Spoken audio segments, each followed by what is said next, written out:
Hi guys! Lahat ba nakagala na ngayong araw ng Mother's Day? Syempre kami gagala rin.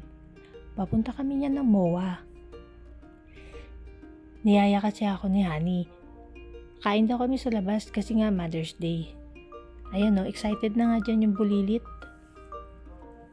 Hapon na kami nakalabas.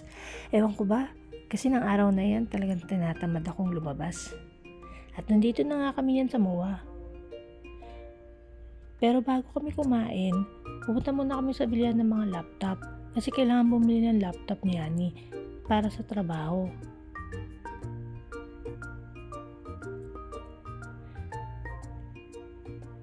Dito nga't nag-iisip siya saan sa bibili At nung nakapili na siya, dito na lang kami bumili sa yoga. Iniwan muna namin kasi kailangan munang i-download yung ibang mga apps. Tapos bumili kami ng cellphone sa Oppo. Kasi kailangan din sa work. At dahil naiinip na ang bulilit, nag-aya siya dahil meron siya narinig na tumutugtog na banda. Gusto niya yung mga ganyan, yung may mga tumutugtog. Yung mga maiingay na tumutugtog ng drums. Tuwan-tuwa siya. Kaya niyaya niya ako manood kami habang naghihintay kami dun sa papa niya. Naaaliw siya manood sa ganyan Tapos nakakita siya ng hinuhulugan ng coins. Gusto niya yan. Naghuhulog ng coins. Pagkatapos, pag malapit na talagang mahulog, ipapakuha rin niya sa'yo. At dito na nga lang kami nag-decide na kumain. Mukhang bago pa kasi itong open dito sa MOA. At saka, meron silang playroom. Pwedeng iwan yung bata. Naalala ko, sa China, ganyan din. Mostly ng mga restaurant doon, may playroom para pwede mong iwan yung bata at makakain ng maayos ang parents. Ikaw din kukuha ng sarili mong condiments, sarili mong dessert at saka mga appetizer. May libre pa silang flower kasi nga Mother's Day.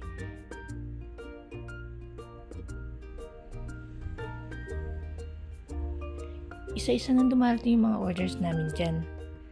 At habang pakunti-kunting kumakain kami, ako naman, bumabalik-balik sa playroom kasi nga, sinusubo-subuan ko si Bulilit. Safe naman doon, meron naman nagbabantay doon.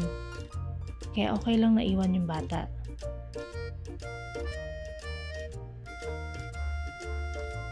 At kapag umorder ka naman ng noodles, mag-exhibition sila sa harapan mo. May dala pa siyang speaker. Sumasayaw siya kasama ng noodles. Ang ganda, di ba? Hindi kami umorder ng noodles. Pero yung kabilang table, umorder kasi sila. Kaya naki-video na lang din ako. Nakakaaliw nga siyang tignan Mostly kumakain dyan, Chinese. Pero may mga Pilipino rin naman. Pero majority Chinese. Yung mga empleyado rin yung iba, mga Chinese, Mandarin sila magsalta. Tapos sa tablet ka order. Mabilis lang naman din dumating yung orders. Aliw na aliw si ate Ito nga yung bill namin, umabot ng 8,000 pero okay lang for the experience. Samahan niyo ako ulit next time Bye!